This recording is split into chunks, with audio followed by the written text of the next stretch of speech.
Carlos Iturgaitz Euroganberara itzuli da Miguel Ángel Arias Cañete Energia eta Klima komisario izendatu eta gero.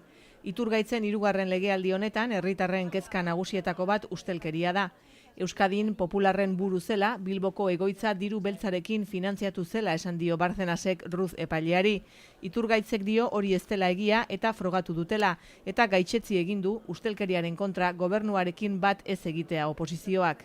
Bai Eusko Alderdi Jeltzalea, bai Alderdi Sozialista, bai Ezker Batua, bai Konbergentzia Unió, haiek ez dute gobernuarekin egon nahi elkarrekin bukatzeko korrupzio honekin. Podemosen inguruan, Carlos Iturgaitzek kritikatu egin du Iglesiasen alderdia Europako ezkerraren taldean sartu delako eta bertan bildu dagoelako.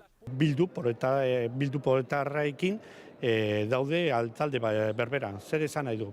Bazkide alderdikidea direla, komunisten artean, eta Podemos bere helburua izango da populismo bat egitea. Eta ekarri nahi dute Euskadirantz eta Espainiarantz egiten ari direna Venezuelan edo Kuban.